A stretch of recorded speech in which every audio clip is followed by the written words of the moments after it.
غدیر والمباہلہ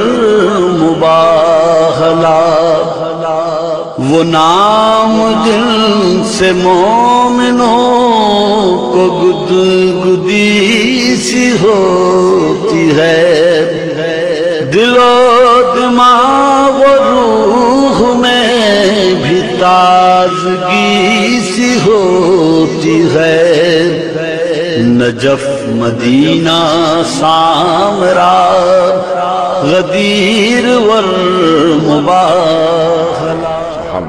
وعجل فرجہم۔ جن باریکیوں سے مباہلہ کو لکھا ہے، میں نے جلدی کوشش کی کہ مطالب کو پیش کر دوں انگلش میں تاکہ مضمون خالی نہ رہے۔ ایک شب میں حبیب خدا نے، رسول خدا نے حضرت سلمان سے کہا کہ سلمان مباہلہ میں جانے والوں کے لیے اہتمام کر دو، میں مدینے سے باہر فلاں مقام پہ مباہلہ کروں گا۔ اس مقام پہ آج ایک مسجد موجود ہے، سفید رنگ کی مسجد ہے، موجودہ نام مجھے معلوم نہیں، ایک زمانے میں اسی جگہ کا نام مسجد مباہلہ تھا، اب نام بدل دیے گئے ہیں۔ جو حاجی حضرات تازہ ہو کے آئے ہیں وہ نیا نام جانتے ہوں گے، نام کئی مرتبہ بدلا جا چکا ہے۔ پیغمبر اسلام نے جناب سلمان فارسی سے کہا، سلمان محمدی سے کہا اس مقام پہ ذرا کچھ اہتمام کر دو۔ جناب سلمان نے ایک سرخ رنگ کا قالین بچھایا اور ایک وہاں پہ خیمہ نصب کر دیا کہ یہاں پہ آ کے اہل بیت بیٹھیں گے، کیونکہ جناب سلمان جانتے تھے کون کون جانے والا ہے۔ انہوں نے ایک سرخ رنگ کا قالین بچھایا۔ اب میں کہوں گا کہ رسول خدا نے صرف جناب سلمان فارسی ہی سے کہا کہ وہاں قالین بچھاؤ، شاید اسی وجہ سے سلمان فارسی منا اہل البیت کے درجے پہ فائز ہے۔ اب رسول خدا نے کہا قالین بچھاؤ، جناب سلمان نے سرخ رنگ کا قالین بچھایا، کہا فجر کے بعد جائیں گے، اس سے پہلے جناب سلمان فارسی گئے اور وہاں پہ قالین بچھا دیا، سرخ ریڈ کارپیٹ۔ عزیزان گرامی، شاید آج بھی کرسچن ورلڈ کے اندر جب کسی کو بہت زیادہ اہمیت دینی ہو، کسی کو بتانا ہو یہ بہت زیادہ وی آئی پی ہے یا وی وی آئی پی ہے، تو آج بھی ریڈ کارپیٹ ٹریٹمنٹ دی جاتی ہے، سرخ رنگ کا قالین بچھایا جاتا ہے۔ شاید ان کرسچنز نے اہل بیت کو آتا دیکھا تھا اور اس مقام پہ سرخ قالین دیکھا تھا، جو سرخ قالین پہ آ کے بیٹھے تو انہی کے لیے یہ ریڈ کارپیٹ ٹریٹمنٹ وہیں سے ظاہراً شروع ہوئی ہے۔ اب جناب سلمان نے سرخ رنگ کا قالین بچھایا، رات کے اندر پیغمبر اسلام نے بتا دیا اور کہہ دیا مباہلہ فجر کے بعد طلوع آفتاب سے پہلے ہوگا، after Fajr prayers before the sunrise. کیوں؟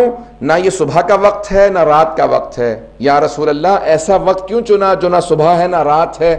کہا کیونکہ رات میں معلوم نہیں ہوتا کون کون آیا تھا، اور صبح میں لے جانا نہیں چاہتا فاطمہ کو کیونکہ پردے کا اہتمام ہے۔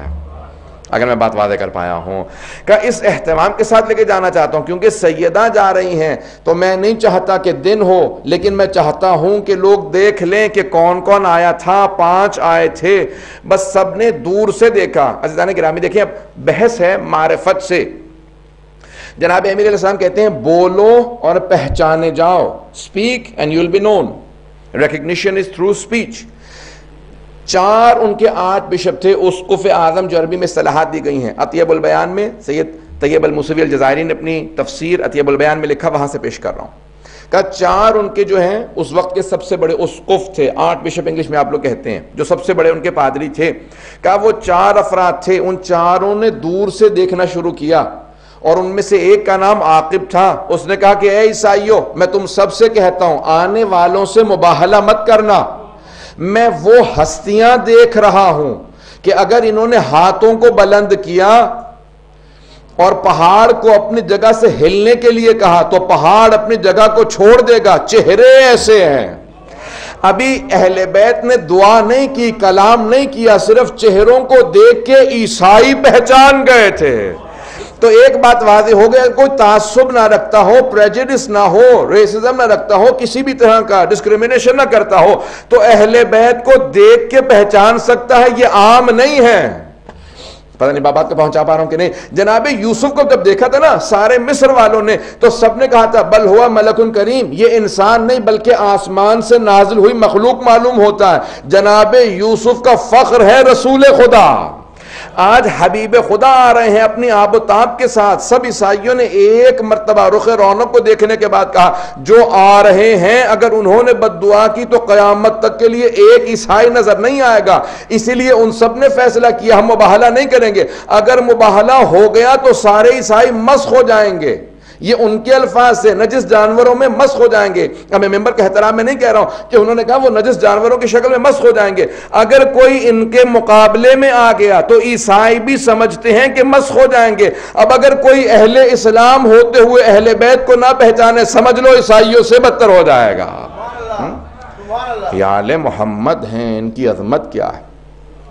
ابھی بولے نہیں ہیں, کلام نہیں کیا, پیغمبر نے خطبہ نہیں دیا, جناب امیر نے خطبہ نہیں دیا, امام حسن و حسین علیہ السلام نے خطبے نہیں دیے, صرف دیکھا اور انہوں نے کہا کہ ان کے چہروں کے نور بتا رہے ہیں.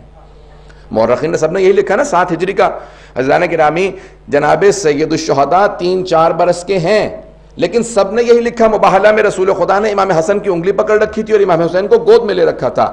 اب یہ گود کا وقت نہیں ہے. امام حسین علیہ السلام 6 مہینے یا 4 مہینے کے نہیں ہیں, 3-4 برس کے ہیں اور اچھی طرح سے چلنا جانتے ہیں. ابھی چند دنوں ہی پہلے تو مباہلہ سے یا 1 برس پہلے تو سید الشہداء نے ضد کر کے کہا تھا نا, نانا میں آپ کے اس گھوڑے پہ سواری کرنا چاہتا ہوں. ذہن میں جملے لے آ جائے گا, نانا میں آپ کے اس گھوڑے پہ مأمون پہ سواری کرنا چاہتا ہوں. تو پیغمبر اسلام نے کہا یہ کسی کو سواری نہیں دیتا سوائے میرے اور علی کے. کہا نانا میں سواری کرنا چاہتا ہوں. تو جناب سید الشہداء اتنا اسرار کر کے صحابہ کو سمجھا رہے ہیں میں وہ ہوں جو رسالت سے اپنی بات کو منواتا ہوں. فوراً جناب ختمی مرتبت میں گود میں لیا, چوما, بہت پیار کیا اور فوراً اسی اپنی سواری پہ جناب سید الشہداء کو بٹھایا. کچھ دور ہٹے اور دیکھنے کے بعد بس ایک جملہ کہا میرا بیٹا بہت خوبصورت لگ رہا ہے, اور بہت مسکرائے. صحابہ کہتے ہیں اتنا پیغمبر اسلام مسکرائے کہ آپ کے دندان مبارک نظر آنے لگے, آپ کے چہرے سے چمک آنے لگی. پھر اچانک زار و قطار رونے لگے, اتنا روئے کہ آپ کی پورے ریش مبارک تر ہو گئی. تو صحابہ نے کہا مایوب کی یا رسول اللہ, آپ کو کس چیز نے رلا دیا یا رسول خدا؟ کہا کل یہی میرا نواسہ ہوگا, یہی سواری ہوگی, لیکن مدینہ نہیں کربلا ہوگا. میں اس لحظے کو سوچ کے رو رہا ہوں.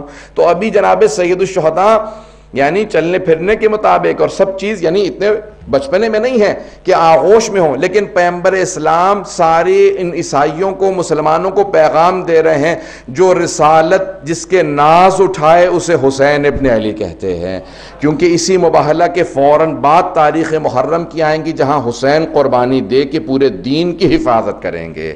تو آج پیغمبر اسلام آغوش میں لے جا کے بتا رہے ہیں کہ یہاں نازش اٹھانا مقصود تھا, حسین کی نازش کرنا مقصود تھا تاکہ واضح ہو سکے حسین ابن علی کون ہے. بس بھی آئے جملے کو آخری پیش کروں گا, میرے پاس وقت ہے تھوڑا سا, اگر آپ لوگ زحمت کریں گے تو میں مطالب کو آگے بڑھاؤں گا. عزیزان گرامی, ختمی مرتبت آئے, میدان مباہلہ میں پہنچے. اب میں چند جملے 1-2 بزرگ خطباء کے ہیں پیش کرنا چاہتا ہوں کہ رسول خدا جب چل رہے تھے تو آپ جب قدم اٹھاتے تھے, جہاں آپ کے قدم جاتے تھے وہیں پہ جناب سیدہ کے قدم آتے تھے. میں اپنے انداز سے کہوں, جہاں جہاں رسالت کے قدم آتے تھے عصمت کے قدم بھی وہیں پہ جاتے تھے, اور امامت کے قدم انہیں چھپاتے تھے. جناب سیدہ دونوں کے بیچ میں چل کے یہ بتا رہی ہیں کہ رسالت و امامت کے درمیانی واسطے کا نام فاطمۃ الزہرا ہے. اللہم صلی علی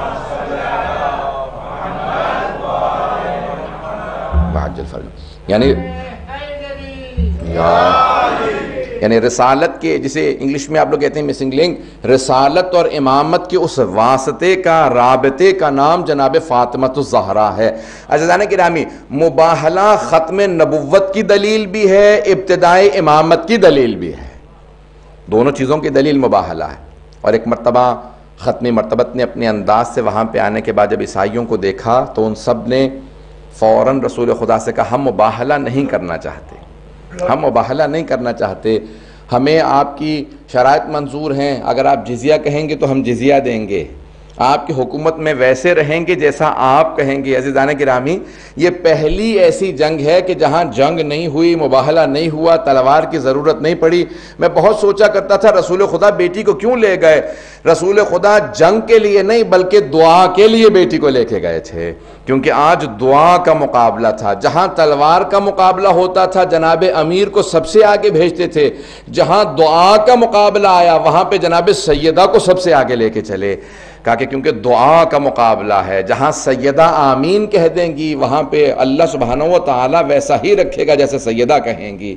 اب یہ حدیث رسول خدا سمجھ میں آتی ہے کہ ان اللہ یغضب لغضبها ویرضى لرضاها، خدا فاطمۃ الزہرا کے غضبناک ہونے سے غضبناک ہوتا ہے اور ان کے راضی ہونے سے خدا راضی ہوتا ہے۔ اب پیغمبر اسلام کی حدیث سمجھ میں آتی ہے کہ اگر سمجھنا چاہیں صحابہ رسول میں کون کون رضی اللہ عنہ ہے، دیکھ لیجئے کس کس سے جناب سیدہ راضی ہے۔ عزیزان گرامی، کی جناب خاتون جنت کی عظمت کا تعارف تھا جس میں رسول خدا مباہلہ کے اندر خاتون جنت کو ساتھ لے کے گئے۔ آئیے ذرا جناب امیر علیہ السلام کی زبانی نہج البلاغہ سے چند جملے اقتباسات پیش کرنا چاہتا ہوں، چند خطبوں کے الفاظ پیش کرنا چاہتا ہوں کہ اہل بیت علیہ السلام کون ہیں، اور ایک سوال شبہ ہے اس کا جواب دینا چاہتا ہوں۔ اگر سننا چاہیں گے تمام حضرات تو میں پیش کروں گا۔ باوازِ بلند صلوات۔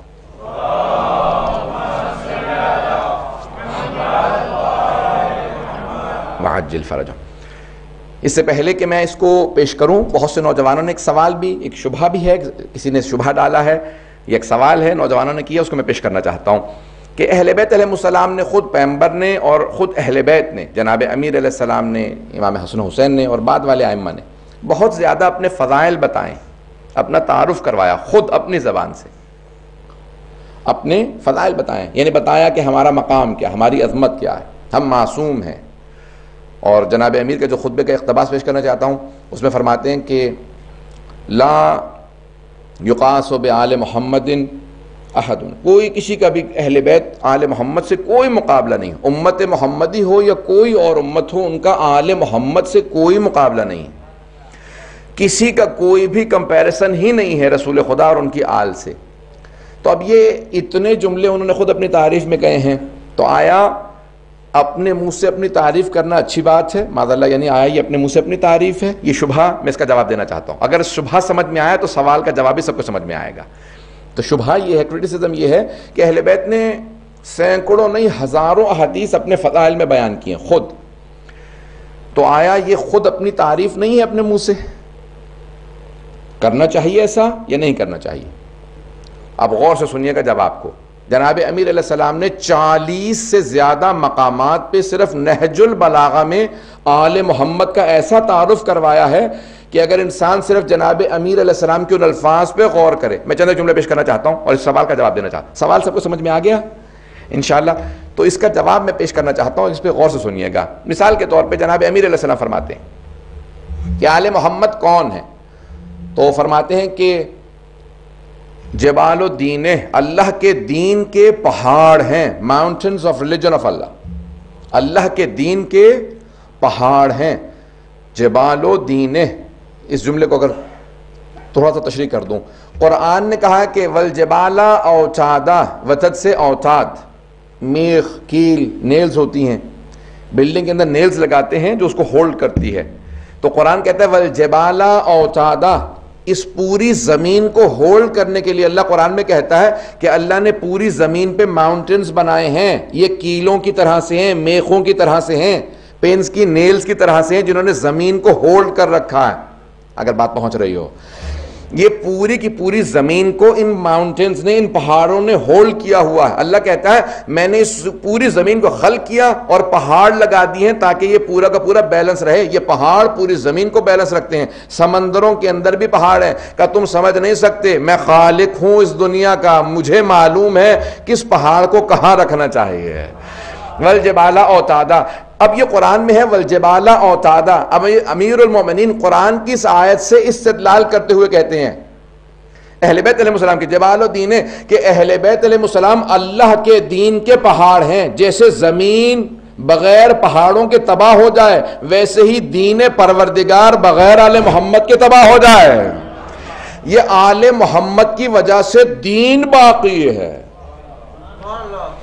پھر دوسرے مقام پہ فرماتے ہیں اسی خطبے کے اندر، خطبہ نمبر 2 ہے، اور دوسرے مقام پہ خطبہ نمبر 109 کے اندر پھر فرماتے ہیں کہ اللہ نے جب جب چاہا دین کو زندہ کرے، جب جب چاہا علم کو زندہ کرے، تو آل محمد کے ذریعے علم کو زندہ کیا، اور جب جب چاہا جہالت کو موت دے تو جہالت کو موت بھی آل محمد کے ذریعے دی۔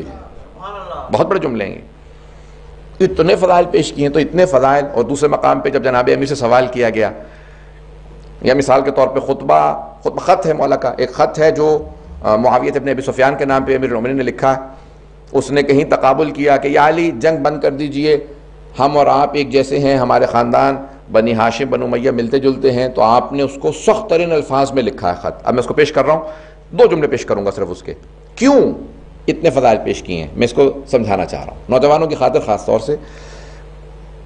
اب اس نے لکھا ہے کہ یہ 2 خاندان ملتے جلتے ہیں، جناب امیر علیہ السلام نے کہا کہ خبردار ان 2 خاندانوں کا تقابل نہ کرنا، اور پھر آپ آگے جا کے جملہ لکھتے ہیں اس کے اندر، کہتے ہیں کہ کیوں؟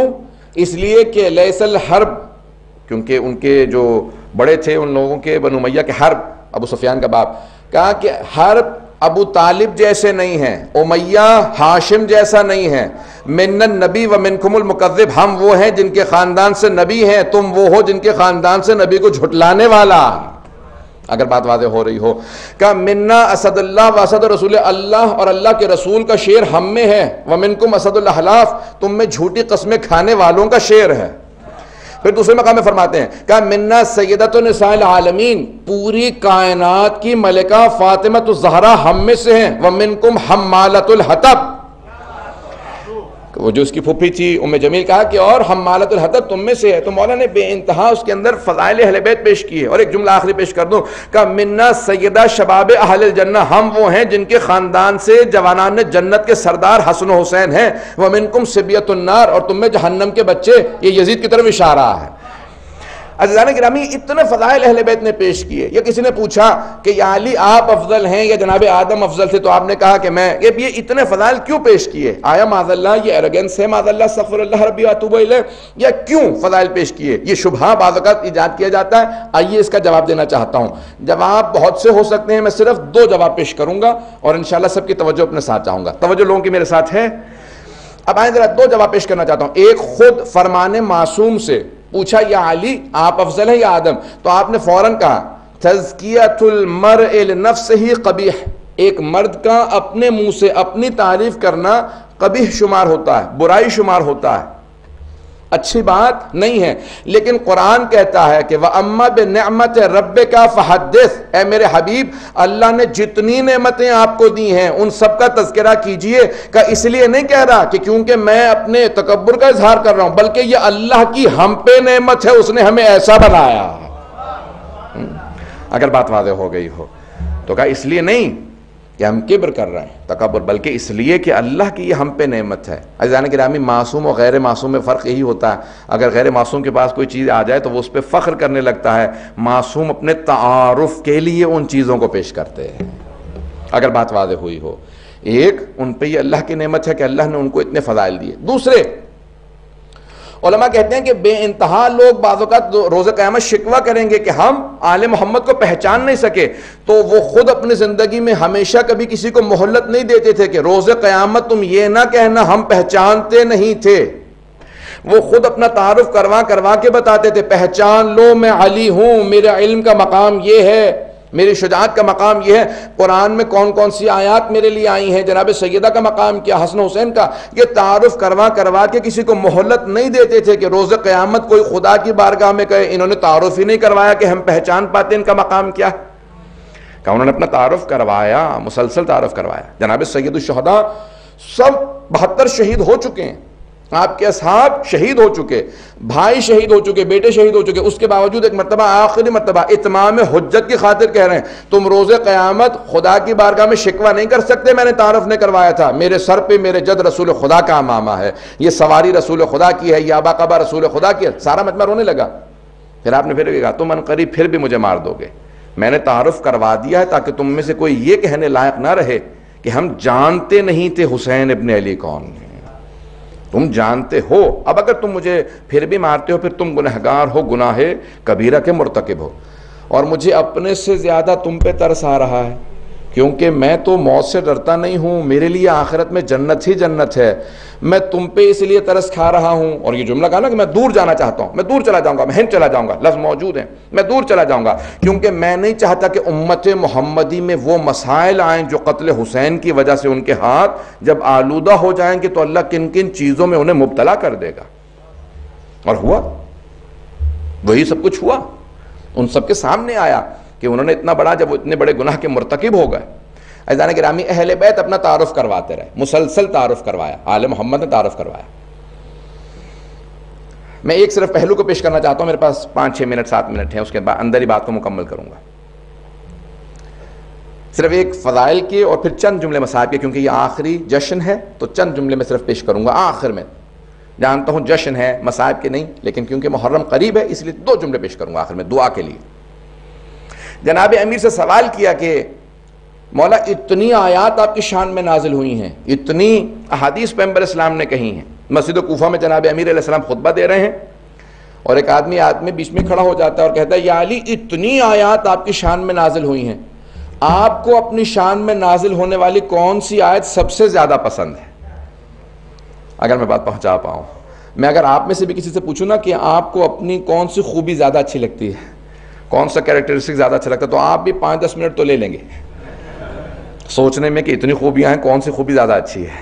اور وہ علی کہ جن کے اتنے فضائل ہوں کہ خود حبیب خدا نے کہا ہو اگر سارے سمندروں کو سیاہی میں تبدیل کر دیا جائے، سارے درختوں کو قلم بنا دیا جائے، انسان لکھنے والے ہوں، جن گننے والے ہوں، زمین سے آسمان کے فاصلے میں علی کے فضائل لکھے جائیں تو ہر چیز ختم ہو جائے گی، علی کے فضائل ختم نہیں ہوں گے۔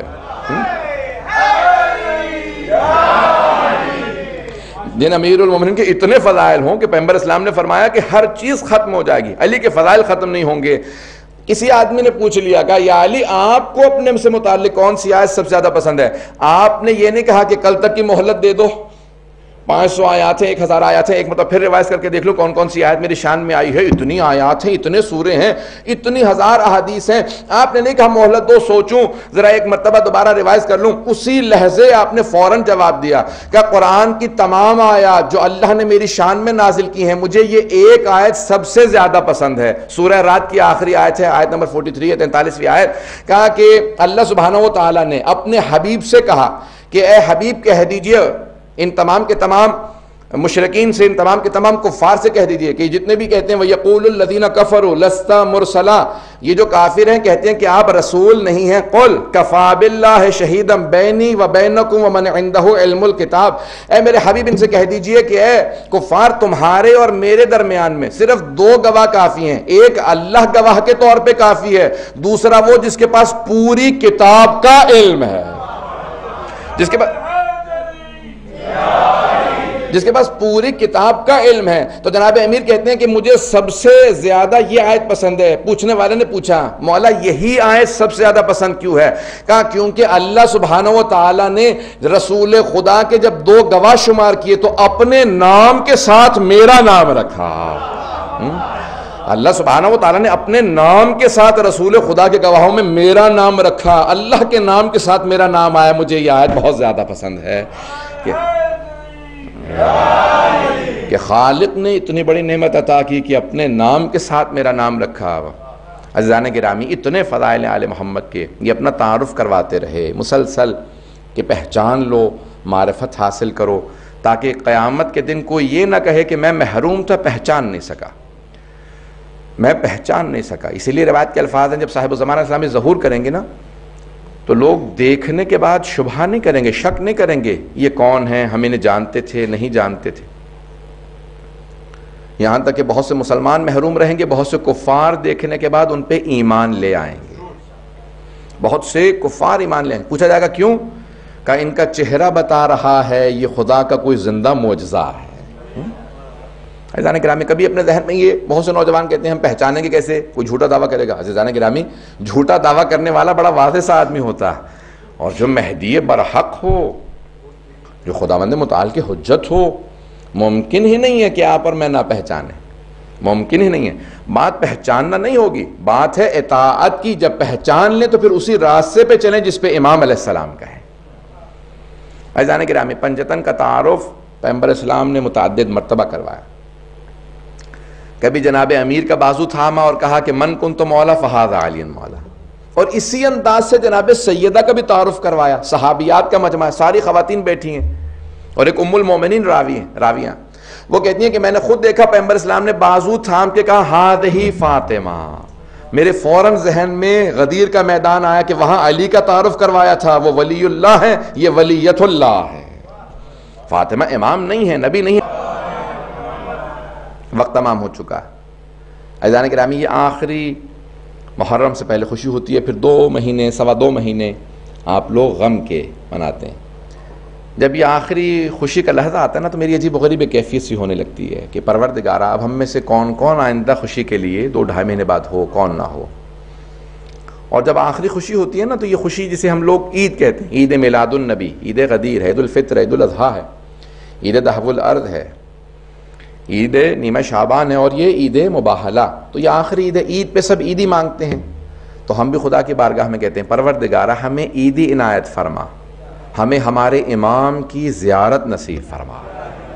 پروردگارہ ہمیں عیدی عنایت فرما، ہمارے گناہان کبیرہ و صغیرہ معاف فرما. پروردگارہ ہمیں عیدی عنایت فرما. پروردگارہ جب ہم دیکھتے ہیں نا کہ اس وقت عراق میں کیا حالات ہیں، شام میں کیا حالات ہیں، تو دل ٹوٹ جاتے ہیں. پروردگارہ دوبارہ عراق و شام کی تمام زیارات کو آزاد فرما. پروردگارہ خصوصاً شام کے تمام روضوں کی حفاظت فرما. پروردگارہ دشمنان اہل بیت کو، خصوصاً داعش کو، طالبان کو، آل سعود و آل یہود کو، پروردگارہ جو آل خلیفہ ان سب کو غارت فرما. پروردگارہ بہت سے لوگوں نے ہم سے التماس دعا کی ہے، وہ تمام کے تمام مومن و مومنات جو کسی وجہ سے پریشان حال ہیں. پروردگارہ تجھے واسطہ ہے اپنے حبیب کا، اور تجھے واسطہ اپنے حبیب کے ان فاقوں کا، حسن و حسین کا واسطہ. پروردگارہ ان تمام مومن و مومنات کی پریشانیاں دور فرما. پروردگارہ جو مریض ہیں شام غریبہ کے اس بیمار کا واسطہ جس سے بستر چھین لیا گیا تھا، پروردگارہ اس چھنے ہوئے بستر کا واسطہ ان تمام مریضوں کو شفاء کاملہ عاجلہ عنایت فرما. پروردگارہ بہت سے ماں باپ نے ہم سے التماس سے دعا کی ہے، میں 2 واسطے اور دوں گا. پروردگارہ بہت سے ماں باپ نے کہا اولاد کے لیے دعا کرنے کے لیے. جو بے اولاد ہیں جناب زینب کی اجڑی گود کا واسطہ، ان سب کو اولاد عنایت فرما.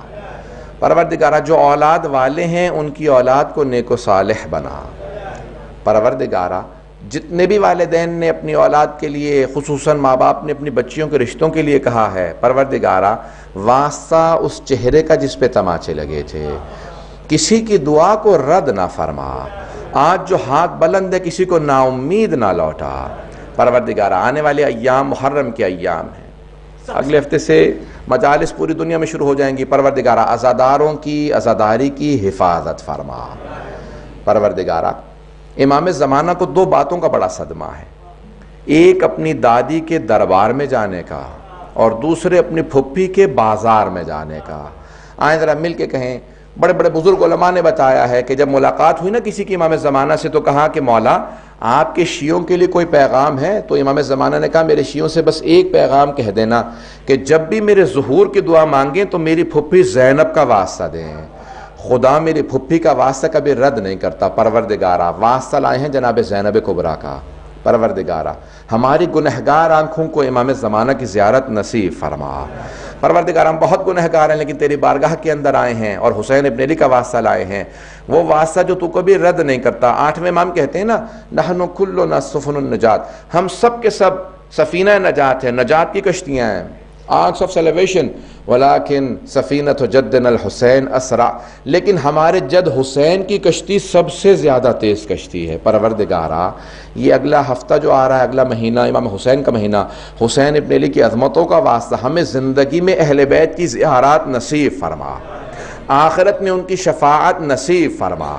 پروردگارہ ہمارے مرحومین کے درجات کو بلند فرما، ان کی قبروں کو منور فرما. پروردگارہ جتنے بھی افراد یہاں موجود ہیں کسی کو نا امید نہ لوٹا، ہم سب کی عاقبت بخیر فرما. اس مبارکہ کو ترقی عنایت فرما. پیچھے ان کے پروجیکٹ کا پروردگارہ بہت سے لوگوں نے کہا ہے، اور جتنے بھی تعمیرات کے کام چل رہے ہیں ان سب کو پائے تکمیل تک پہنچا. خدمت کرنے والوں کی توفیقات میں اضافہ فرما. ربنا تقبل منا انک انت السمیع العلیم بحق محمد وآلہ الطیبین الطاہرین المعصومین. صلوات.